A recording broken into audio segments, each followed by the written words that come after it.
YouTube, JT here. This is going to be the start of my addiction series. So before we jump into this, I want to get a few things clear. First off, I am not a medical professional.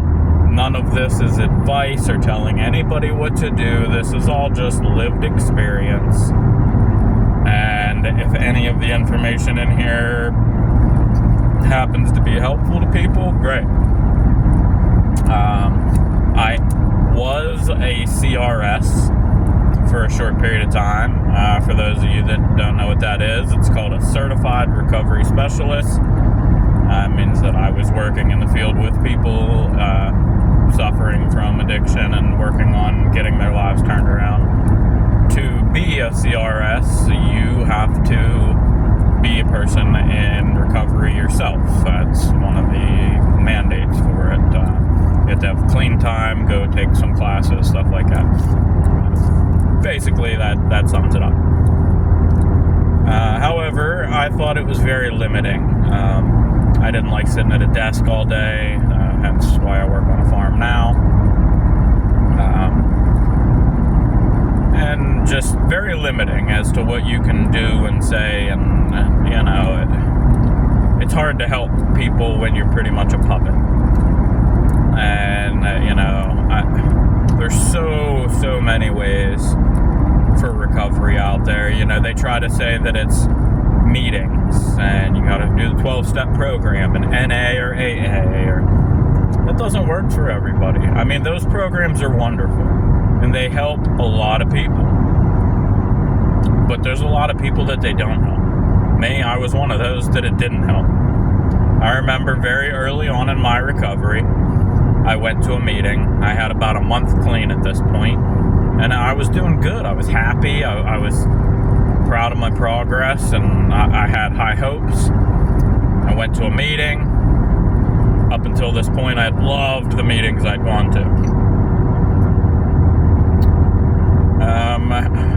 About halfway through the meeting, the person that was chairing the meeting told me that if I didn't believe in God, I might as well just leave that meeting and go get high, because I was never going to be able to succeed and stay clean. So you know what I did? I left that meeting and I went and got high. And I ended up back in jail and starting all over again. Almost lost my life and threw so much progress and time away, all because some selfish, ignorant human being told me that I didn't stand a chance and that I was going to be a failure and needed to go get high until I believed in God. Nothing in the program says that you have to believe in God or you should just keep using. No, it says higher power. Higher power doesn't mean God. It just means to really break it down. It means to find something important to you, something for you to strive towards, something greater than yourself, other than the drug. Because when you're in addiction, the drug becomes your higher power, and you need to find something to replace it, whether that is work or family or friends or God or hobbies or whatever it is. That's what you need to focus on, is you basically set a goal and work towards it, in my opinion, is the best thing to do. And the other big thing that gets a lot of people is not kicking people out of your lives. I had to get rid of my wife. I had to get rid of my best friend of 25 years almost. There are people in your lives that are just gonna hold you back and gonna greatly increase your odds of failing if you don't get rid of them. And I know kicking people out of our lives can be hard, but it's your life. You need to make the best decisions for you, no matter what those are. No matter if you like them or other people like them, you know what, deep down we know. I can't tell you how many times I've had thoughts where I'm like, I know this is what I should do, but I don't want to do it. But we know what we need to do most of the time. So I'm going to do this addiction series, and it's going to be a long series, and it's not just for addicts. I'm going to give a lot of information for addicts. I'm going to give a lot of information for loved ones, family members, just anybody that wants to know more about addiction and the real, raw truth of it. It can happen to anybody. I've learned that the hard way. So to get into it, I'm gonna, for you to understand more about it, it's probably helpful to understand me, my early life. My early life was pretty normal. Mom and dad worked all the time. I spent a lot of time with babysitters. My grandma was my babysitter most of the time, so I spent a lot of time over there with her and my aunts and my little sister. Now, my grandma's husband was a very bad alcoholic. He was at work most of the time, but as soon as he came home, the drinking started. He was a very abusive, mean alcoholic, very verbally abusive, occasionally physically abusive. A lot of the times, I don't know, looking back, I don't know if the abuse was intentional or just that he was so drunk that it happened. I remember him, dying cigarettes out on me. I remember him breaking glass on, like, plates and cups on me. Now I was young and I thought it was all intentional back then. I understand addiction a lot more now, looking back. Maybe it wasn't. Maybe he was just so drunk that he dropped those things on me, or passed out and dropped them on me. I don't know. Regardless, he was very abusive. He was passed out on the roof, in the yard, on the lawnmower, pretty much anywhere and everywhere except his bed. And because of this behavior, and I was the only boy in the family, it was all me and a bunch of young women. So I started to feel like it was my job to protect them, do what I could to get him to face that aggression towards me, which is what I did. But because of his behavior, I hated addicts, alcoholics, and a lot of the men that were in my life back then drank heavily and were, most adult males that I was around were drunk, with very few exceptions. My grandfather on the other side of the family, he drank, but I don't think I've ever seen him drunk. He was always a good man. But anyway, all the booze and the stuff that I was around growing up, I hated anything that made you not in control of your actions. And I grew up that way. Like I said, I've had a pretty normal life other than that. But I'm not going to say that had anything to do with my trauma, had anything to do with me becoming an addict. If anything, that was more of a reason for me to stay away from it. Like I said, I despised that behavior. And I stuck to my guns all through school. I hung out with some people that were supposed to, thought of as drug addicts. Some of them I think were. Some of them I've never seen them use drugs a day in their life, but people just thought that they were drug addicts because of the way they lived or their family, or they weren't very well dressed and didn't have great hygiene. And, how kids are. There's a million reasons people thought other people were druggies and junkies and whatever.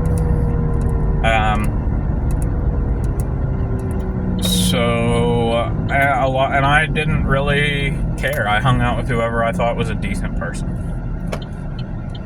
But if I found out that you were heavy into the drugs and stuff, I didn't care if you were my best friend on the planet. That was it. We were done. I wasn't talking to you anymore.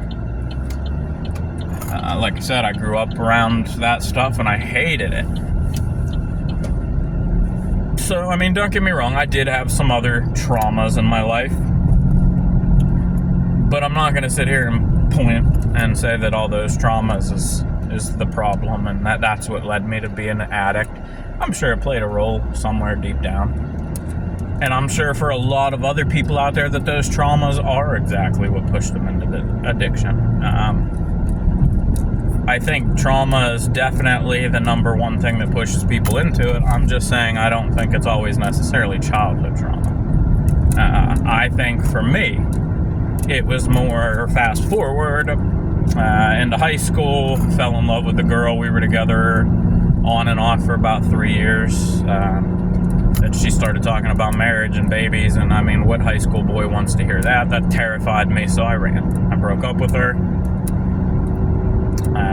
Shortly after that, told one of my buddies, like, hey, I need a rebound, you know? So went and found one of my coworkers I thought was very attractive. I told my buddy, I was like, yeah, I'm gonna get with that. He's like, yeah, good luck. I did, and I got her pregnant. And I mean, we were hanging out and doing, you know, what high schoolers do. And I told her, she told me she loved me, and I told her straight up, like, hey, look, sorry, I don't feel that way. I like you, I enjoy hanging out with you and doing the things that we do, but I don't feel that way. However, I'm not opposed to continue this relationship, and then, you know, who knows, maybe I will start to feel that way if you want to give it a chance. And, you know, she did, and then, like I said, she ended up pregnant. I ended up falling for her. We got married. At 18, I joined the military. Some things happened that didn't work out, and I was devastated because the military was all I ever wanted to do. And then I came back, I found out that not only did the military thing not work out, but my wife was having an affair. And I figured, well, you know, I was gone and blah, blah, blah, and it was a hard time for her. I'll give her one more chance. But I had never, ever, ever been the type to forgive somebody for cheating, and I was having a really, really hard time letting it go. So I started, you know, job hopping. I'd get a job, I'd work somewhere, make a little bit of money, get an offer for 10 cents more, and be like, yep, gotta take it. Yeah, I need that money. And I'd work my way up the food chain and then lose my job and have to start back over. And I didn't know what I wanted to do because, like I said, the military was all I wanted. Plus, I was still struggling with the infidelity thing. Just, you know, nothing was going the way that I had planned and that I had worked towards. And I had been pretty good at everything I had ever attempted in my life. So I was having a really hard time with all of a sudden not knowing what to do. You know, not having the right answer.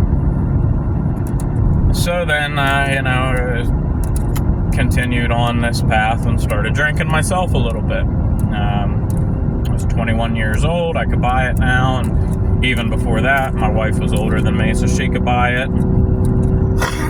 Excuse me. But like I said, I started drinking. And then the job that I got, I was on night crew. And heavily alcoholic crew. And what we would do every night is we would get in there, we'd work our butts off.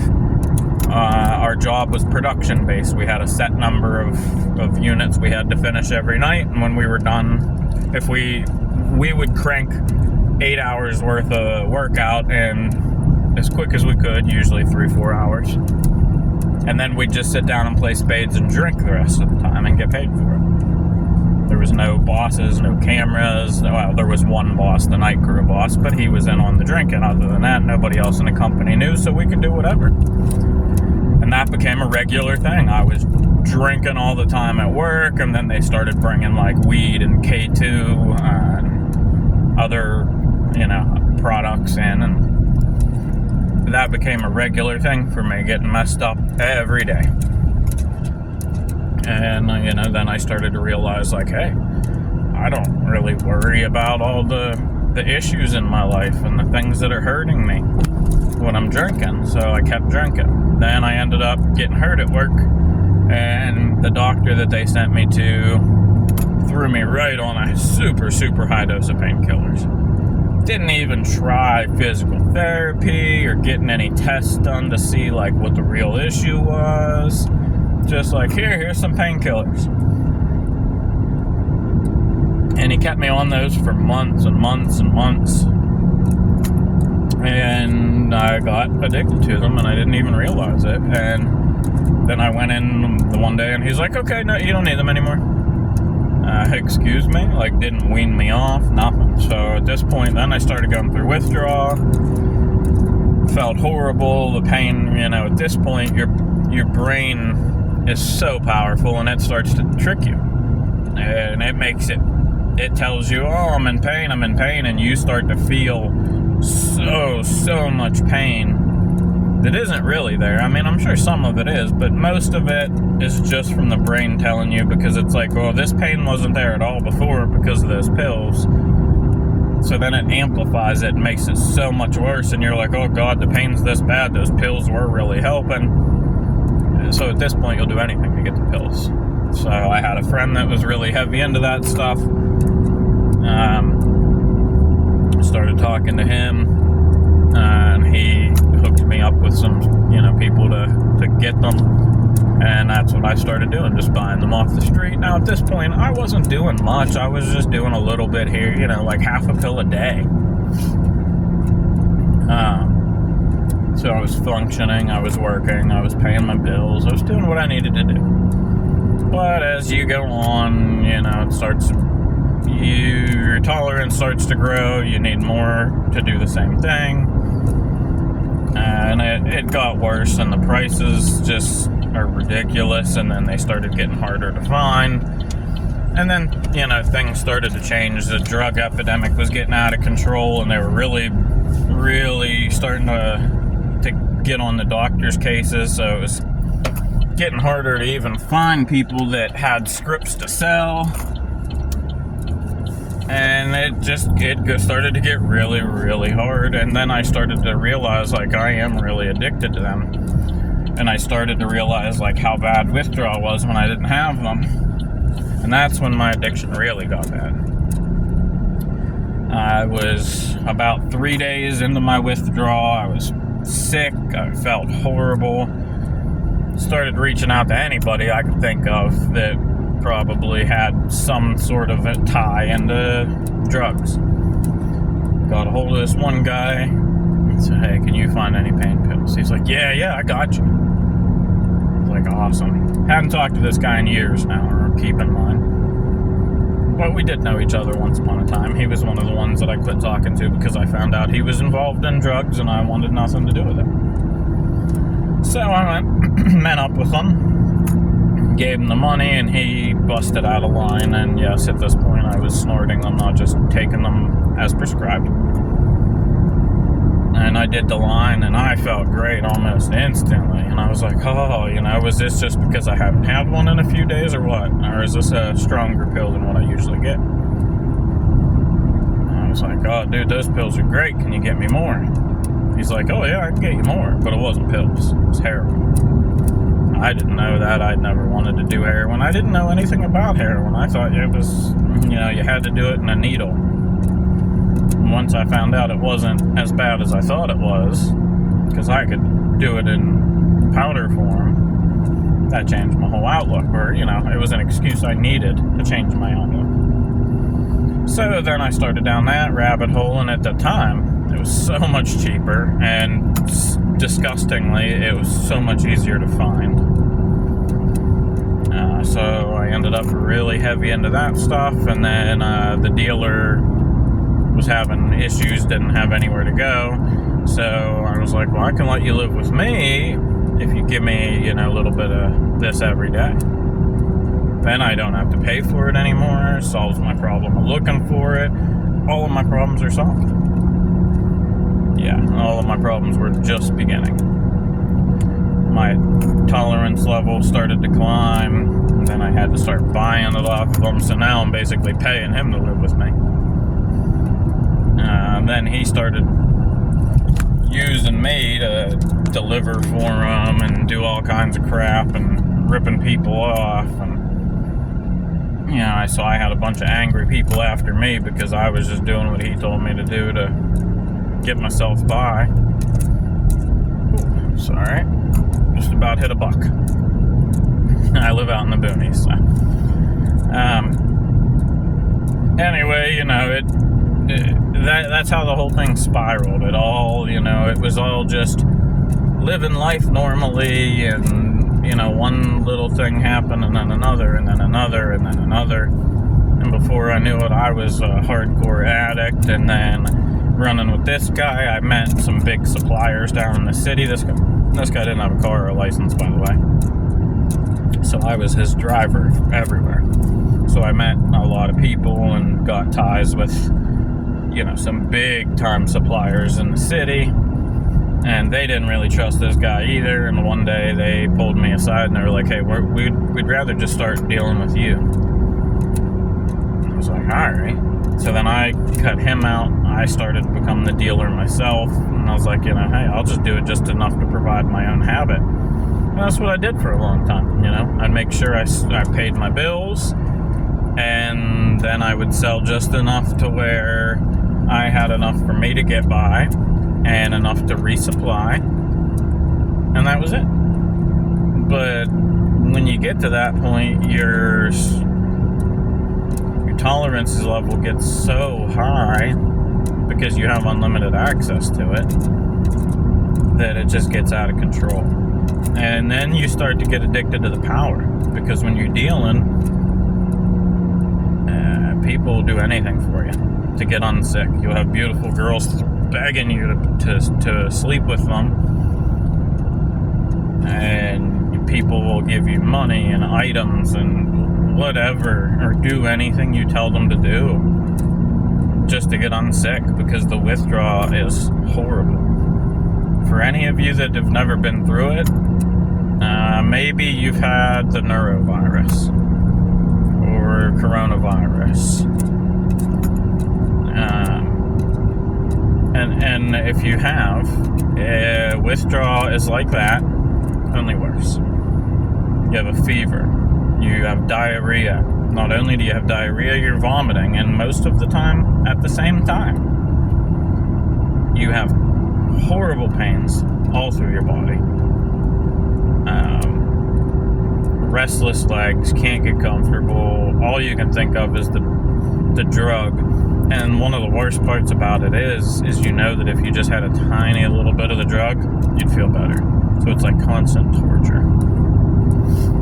And at this point, you'll do anything to get unsick. And it's a constant, it becomes a constant battle, because then it gets to the point where you do get your drug, you get unsick, and as soon as you get your hands on it, your first thought is, okay, I feel better now, but I'm going to get sick again shortly. What do I need to do to get my next dose? And it becomes your higher power. That's all you can focus on all the time, because you'll do anything to keep from getting that sick. And before I got to the dealer stage, I only decided to become the dealer because of the horrible things that I was starting to do just to get unsick. Stealing from people I cared about. And I hate thieves. I always did. I never stole. All of a sudden, it was becoming a regular thing for me. Then I started just doing whatever side jobs I could. Armed robbery. Pimping girls out. Whatever I had to do to get unsick. And it was get to the point where I was disgusted with myself because I was doing such terrible things. But when you're that bad in addiction, you can't help it. And that's why so many people have trouble once they get into the system and need help, because you do such horrible things in your addiction that most people lose their family, lose their friends. They don't have anyone there to help them whenever they try to turn their life around. Or they try to turn their life around and they fail, and then everyone gives up on them. And most of the time it does take a few attempts. I remember when I was dealing, I tried quitting a couple of times myself. I was like, look, I got enough of it. I can slowly wean myself off, get to a point where, I can quit easily. And I remember the first time I tried it, I got to the point where I was just gonna give it up, no more. And I I spent multiple days curled up in a ball on our bathroom floor, puking my guts out. I would wake up long enough to throw up, maybe get a drink of water, and then I'd curl right back up into a ball on the floor. And after a few days of that, my girl thought I was dying, so she got a hold of somebody and had them come over, and they injected me with the heroin while I was passed out. Brought me out of the withdrawal, but also got it to the point where I had to start all over again. And after being as sick as I was for those few days, I was like, nope, I'll try again another day. And, that became a recurring thing. I'd try, I'd get close, I'd fail. Whether it was somebody else's fault or my own, I failed. But in full disclosure, excuse me, most of the time it was my fault, not somebody else's.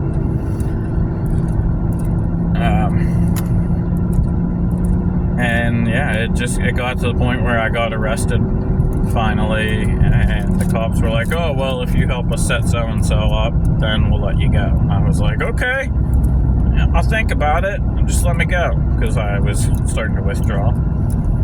So the cops let me go, and they said, we'll give you a week to think about it and give us your answer. Okay.